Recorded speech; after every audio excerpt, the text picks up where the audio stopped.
Oy, Philippine. Ganda mo. Artistahin.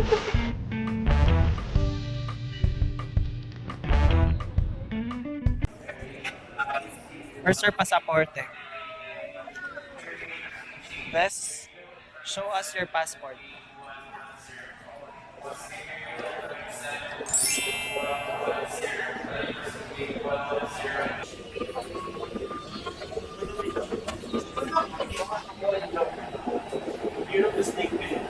Wow.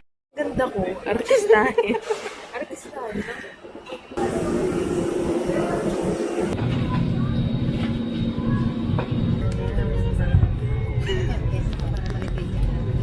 Ganda. Ganda mo eh. Touchdown Vietnam! Unang stop namin, Ho Chi Minh City. Oh! Actually, paglabas pa lang namin, naramdam na namin agad yung vibe. Ang daming motor, ang daming tao. Ito na yung airline mismo? Hindi pa dyan. Malayo. Grab tayo. Parang walang tulog yung buong city. Eto nga, naglalakad-lakad muna kami sa streets para i-absorb yung energy ng lugar. Pero eto na. Go right. Dito? Oh no! Oh my God, ang bibilis. Yung pinaka kinakabahan na kong part, guys, legit, ang hirap tumawid dito. Kailangan mabilis tumawid. Huwag kang tumawid agad-agad. Walang tigil yung motor. Alam mo yung parang walang traffic light na sinusunod. Pero, ang rule pala, tuloy-tuloy ka lang sa paglalakad at sa pagtawid. Huwag kang magdadalawang isip, huwag kang titigil, basta tiwala lang. Ay, oo nga, bakla, wala silang stoplight para sa tao. Paano tayo tatawid? Kaya nga, wala talaga. Bakla. Day, edi magganun ka hand sign. Hindi po kami makatawid. Sayang nga. Oh my God. Tigil yung mga sakyan. Visit ka. Sila mag-a-adjust para sa'yo. Puro nakatingin yung mga Grabe yung experience, parang life lesson din na kung titigil ka, delikado. Pero kung tutuloy ka, aayon din yung mundo sa'yo. Deep, pero ganun talaga, chars. First stop namin sa Ho Chi Minh City, the Cafe Apartment. Isa siyang lumang apartment building na ginawang cafe hub. Well, ang ganda ng idea kasi parang hindi siya touristy sa labas, pero pagpasok mo, sobrang creative. Perfect siya for coffee lovers at mahilig magpicture. Hindi siya super mahal, sakto lang sa experience. Kaya, yeah, you must try this. Our next stop, Kochi Tunnels Tour.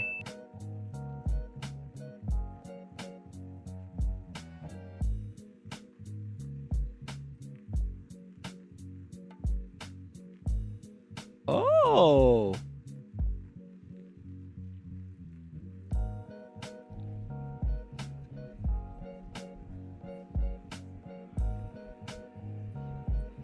Isa to sa pinaka-historical na pinuntahan namin sa buong trip namin sa Vietnam. Para sa mga hindi pa nakakaalam, ang Cu Chi Tunnels ay network na underground tunnels na ginamit ng Vietnamese soldiers noong Vietnam War. You'll be the lady boy forever. Yeah. Kasi the lady boy drop. Yeah. Okay. Dito sila nagtatago, natutulog, nagluluto at minsan dito rin nanggagaling yung strategy nila sa gera. Pinakita rin sa amin kung gaano kaliit yung tunnels, pina-experience sa amin yung sikip, as in luluhod ka talaga. Mapapaisip ka kung gaano kahirap yung buhay ng mga tao noon dito sa Vietnam.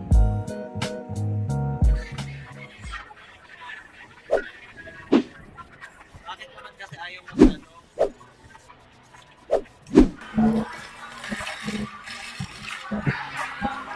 Bang, matamis na matapang. Meron na overpower yung tamis. Oh! Kinabukasan, pumunta naman kami sa Oasis Cafe. Yung cafe na may mga koi fish. Ito literal na naglalakad ka sa ibabaw ng floor na maraming koi fish. Napapaligiran talaga ng koi fish yung cafe. And ang relaxing ng place kasi parang escape siya sa city noise. Alam mo yung presyo niya, parang hindi enough yung binayad mo kasi ang ganda ng experience, ang ganda ng ambience, tapos ang laki ng serving nila ng food. Sobrang favorite ko dito yung nila coconut coffee. Kaya yeah, you should experience this, guys.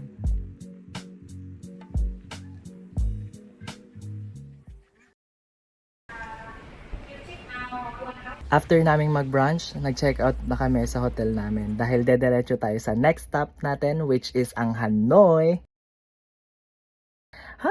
I'm so excited with this kasi ibang vibe naman to. Kaya tara!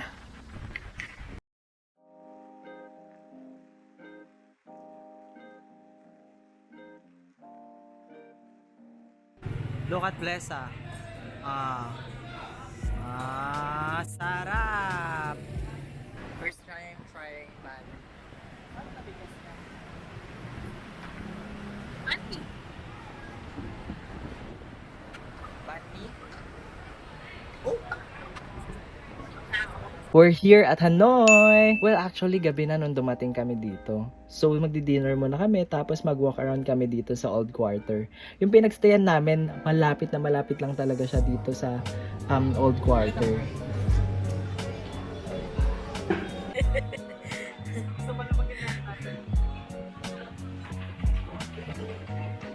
Ang saya ng streets, ang daming pagkain, ilaw, tao, at live music.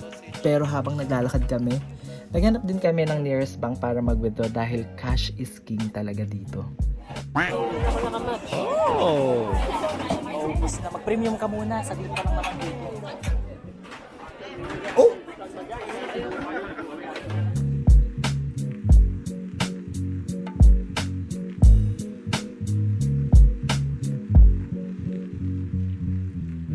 Nabukasan, magtutour naman tayo sa Trang An. Isa ito sa UNESCO World Heritage Sites ng Vietnam. Eto nga, sumakay kami ng bangka. Hindi mo inanaw?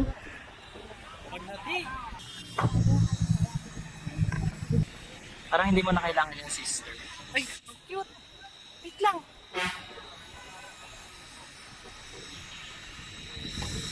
Nawala! Nawala siya. Oy, Philippines! Uy! Philippines! Init, Agi, buti nga hindi tirik na tirik yung araw. Ayayaw. We've been sent good weather. Makikita nyo napapalibutan ng limestone mountains at ilog to. Tapos pag pumapasok sa cave, sobrang lamig. Biglang ibang klima, ganon. And you know what? Fun fact ginamit din itong filming location ng ilang international movies. Super peaceful at perfect kung gusto mo ng nature break, kaya you must try this Trang An. Trang An, you're rocking the boat.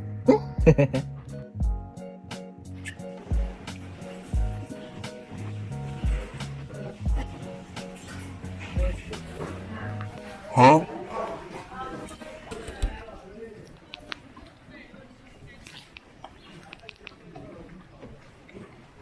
Next naman is Hang Mua Viewpoint, na tinatawag ding Great Wall of Vietnam.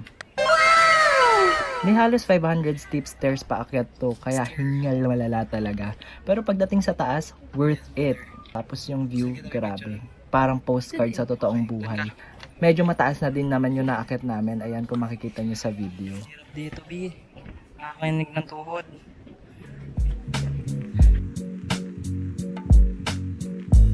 Third stop, finally, Sapa, Vietnam. Sumakay kami ng sleeper train papunta dito.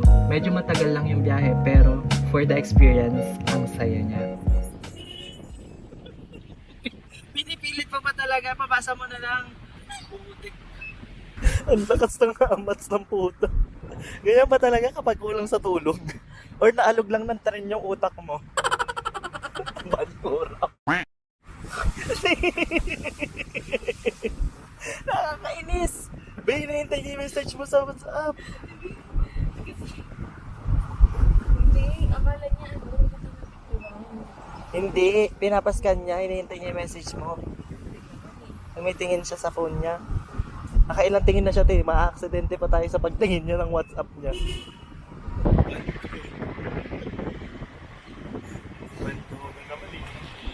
Ay, daming bilihan dito ng damit. Sister. Vancouver. Ang nalaway, gano'n. Ito po si Miss Vancouver.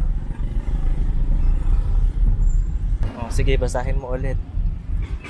Chung tachidun mo jun. Basahin mo nga. I dare you, sister. She's translating our life. Oh.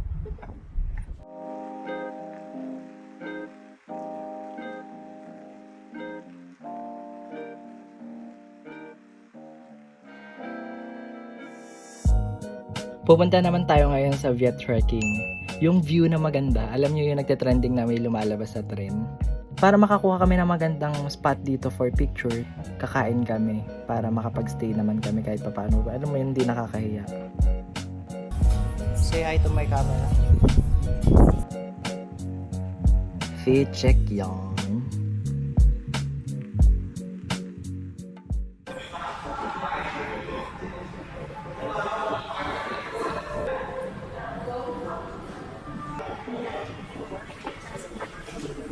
I think this should be fun.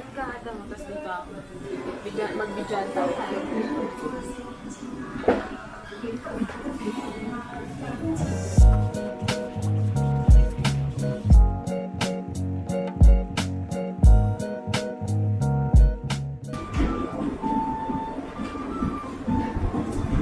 Hindi mo kakanan yan, sister.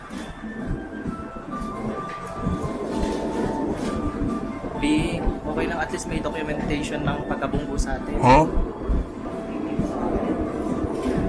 It's the other train. Hello. Ang dami nila. Dami.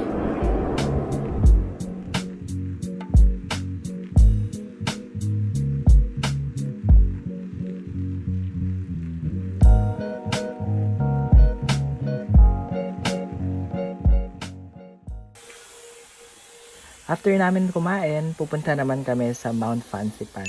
Ito yung highest mountain sa Vietnam. Compared sa Hanoi and Ho Chi Minh, malamig yung weather dito. Baguio feels ganon.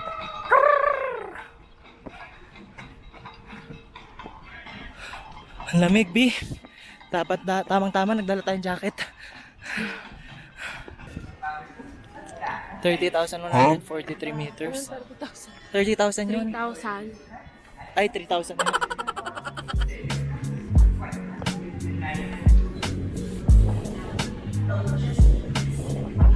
Cable car station is this way. Ay, Ayun o. What can you say? Are you excited? I'm tired. You're tired? Pound. Ay. Sasakay na po kami ng cable car. So, nag-cable car kami paakyat. And ang swerte namin kasi solo namin yung cable car. We're here! Our solo. Bibilisan mo na, ayaw na namin ang kasabay. Solo natin, swerte tayo. Ay, buti na lang! Tignan mo! Oh my God, Blisa! Wow! Swerte tayo, B! Ang pagdating nila, biglang nagsara. Yes! Oh my God! Swerte talaga tayo!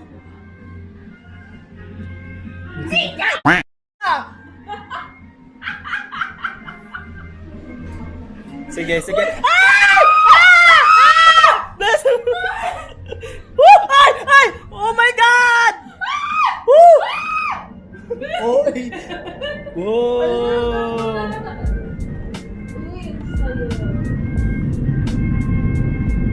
Nakakalula pala to kaya sigaw kami ng sigaw. Sobrang foggy din and humid nung nakarating kami. Nakakabasa siya ng buhok. Si Blesa nga nahihirapan na rin huminga dahil sa lamig at sa taas. And sa foggy wala siyang makita.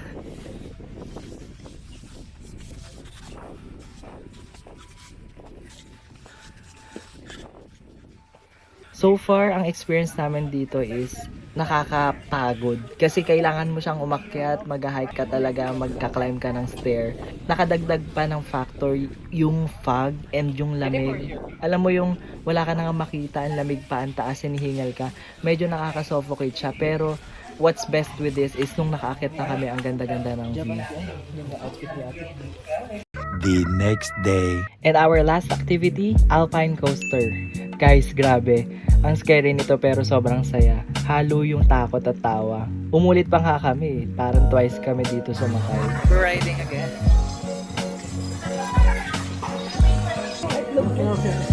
Bim! So, nag-double pay kami dito. Pero, Iba talaga yung experience na compared sa mga roller coaster sa Pilipinas. Pag gusto mandal sa akin, di ako makikita sa shot. Ay, sure. Thank you. Wala pa nga.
Muntik na talaga ta.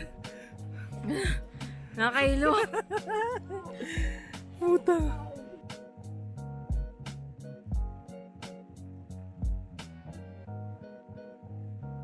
Tilapon shot tapos laglag ka sa bangin. Bago matapos ang video na to, gusto ko lang sabihin na sobrang special ng vlog na to para sa akin dahil this is my first ever vlog. Hindi siya perfect pero lahat ng napanood nyo ay totoong experience namin. Salamat sa lahat ng nanood hanggang dulo and sana nag-enjoy kayo sa Vietnam trip namin. At kahit papano, na-inspire kayong mag-travel o magsimula ng sarili nyong journey. Kung nagustuhan nyo tong video ko, don't forget to like, comment, and subscribe. Maraming salamat! Kita-kits sa next vlog. Saan naman kaya? Aray, ano Ay, ba? sorry.